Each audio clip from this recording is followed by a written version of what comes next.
Okay,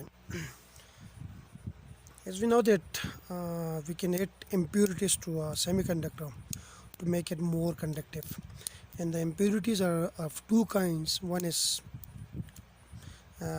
addition of pentavalent and the other one is addition of trivalent. If we add pentavalent impurity to an intrinsic semiconductor, then we get n-type semiconductor. In n-type semiconductor, we have more electrons in the conduction band than the holes in the valence band. So this is n-type semiconductor. N-type semiconductor.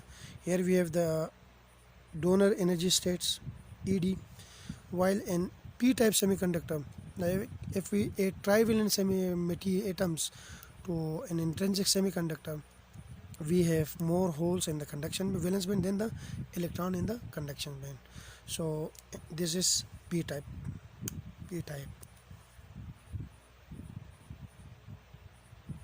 So here we have the donor energy states, and here we have the acceptor energy states.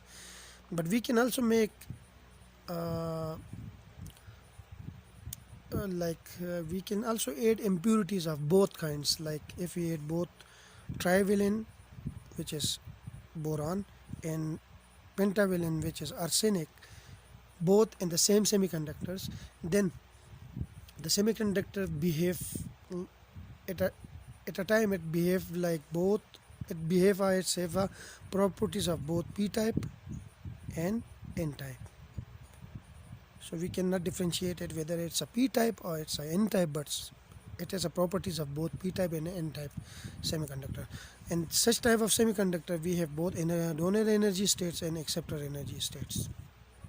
Now, if figure A here, this is figure A, this is figure B, this is I call it C, and this is I call it D. In figure A,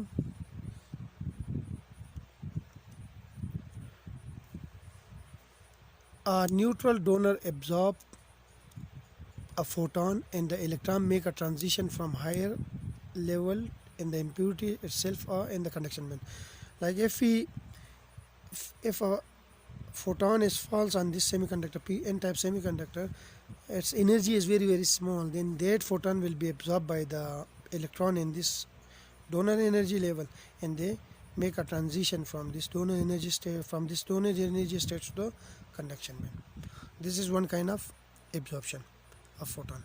And the second absorption is like if a photon is fall on this p-type semiconductor, which is shown here in B, then the electron from this valence band, this is conduction band, this is valence band and this is conduction band, will make a transition from this valence band to this acceptor energy states.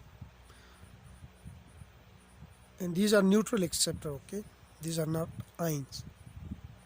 So the electron make a transition from this valence band to this neutral acceptor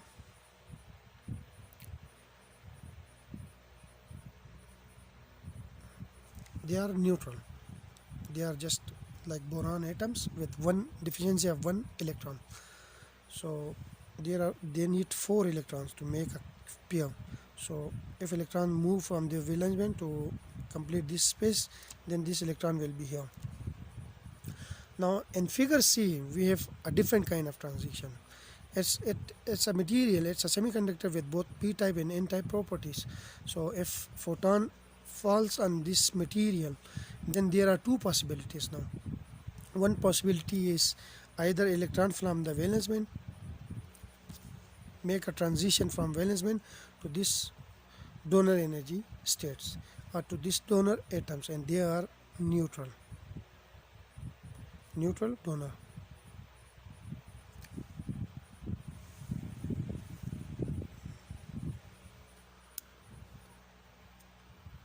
These are not neutral donor, sorry, these are ionized donor. They already give their electrons to the conduction band and they are positive ion here. Okay, so they need, if electron jumps from valence band to this positive ion, then there is a transition or there is an absorption of photon. Similarly, we have what we call it ionized acceptor. Here we have ionized acceptor. Like there is a negative ions. They have an extra electrons in their valence band. They need 3 electrons, but 1 electrons already move by this process here.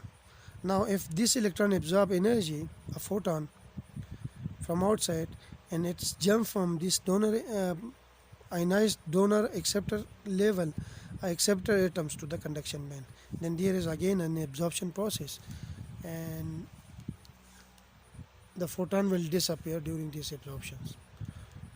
Another possibility is, suppose we have ionized acceptor here and we have ionized donor here. The donor have a positive ions, are positive ion, and acceptor has negative ion. So these are negative ions, so there is an electron. So once photon falls on this, then there is a possibility that these electron will jump from this donor states to the ionized acceptor states, combined with ionized acceptor atoms. So they need 1 atoms, okay, donor atoms. So they need 1 electron. So they accept this electron, and during this process, the photon will be absorbed. So in both these processes, the energy absorbed, the energy of the photon absorbed, will be equal to Eg minus Ed minus Ea.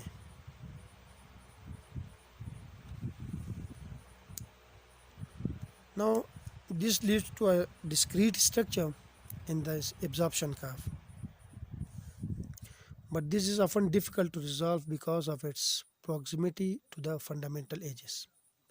So this is all about fundamental absorptions. So fundamental absorptions, this the absorption process involving impurities occur only in extrinsic semiconductor. Okay, it's occur only in extrinsic